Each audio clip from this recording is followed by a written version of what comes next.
kami dari kelompok 6 akan mempresentasikan tentang Tailor and Personalized Word. Tailor and Personalized Word menitikberatkan pada peserta didik dengan latar belakang yang berbeda dan pengetahuan yang berbeda. Namun, tujuan pembelajaran dan kriteria penilaiannya tetap sama.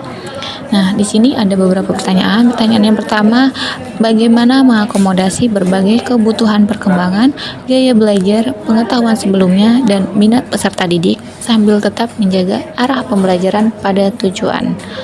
Jawaban kami yaitu mengakomodasi berbagai kebutuhan perkembangan, gaya belajar, pengetahuan sebelumnya, dan minat peserta didik sambil tetap menjaga arah pembelajaran pada tujuan merupakan suatu tantangan tersendiri, namun dapat dilakukan dengan berbagai cara seperti yang pertama, penilaian awal, melakukan penilaian awal untuk memahami tingkat pengetahuan sebelumnya, gaya belajar, dan minat peserta didik.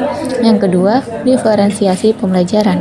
Membuat rencana pembelajaran dapat mengakomodasi berbagai tingkat kemampuan, gaya belajar, dan juga minat.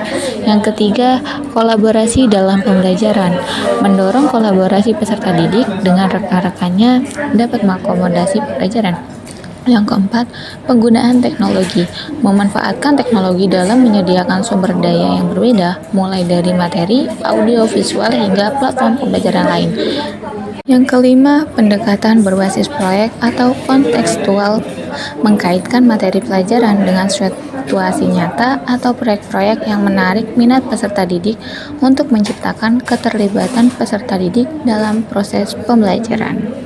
Yang keenam, pendampingan individual, memberikan bimbingan atau dukungan tambahan untuk peserta didik yang membutuhkan perhatian lebih dalam memahami materi.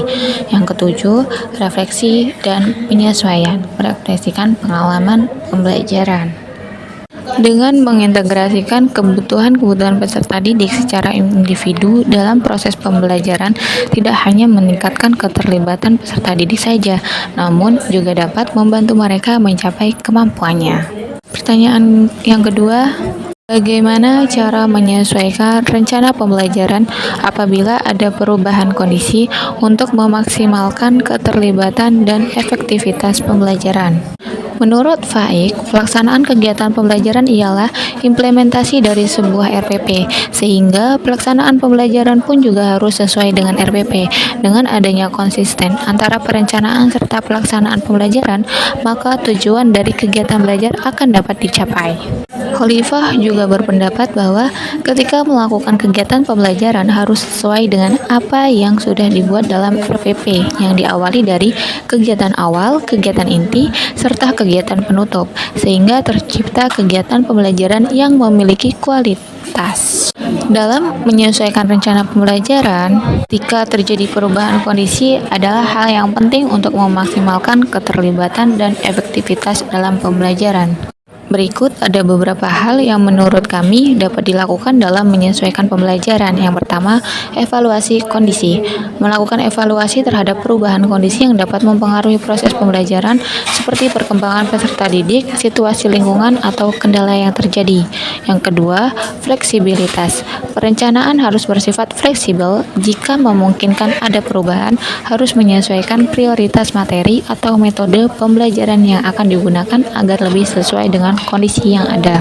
Yang ketiga, konsultasi dan kolaborasi. Berkonsultasi dengan perubahan yang mungkin harus dilakukan dengan rekan kerja lainnya dan dengan berkolaborasi bisa mendapatkan pendapat-pendapat baru untuk menyesuaikan rencana pembelajaran. Yang keempat, pemanfaatan sumber daya baru. Apabila ada perubahan dalam sumber daya atau teknologi, maka sumber daya baru dapat meningkatkan keterlibatan peserta didik. Yang kelima, evaluasi tujuan pembelajaran.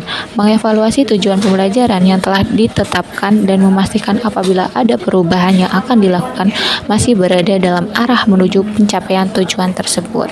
Demikianlah pemaparan dari kami, kurang dan lebihnya kami memohon maaf yang sebesar-besarnya dan kepada Allah kami memohon ampun. Kami akhiri, wassalamualaikum warahmatullahi wabarakatuh.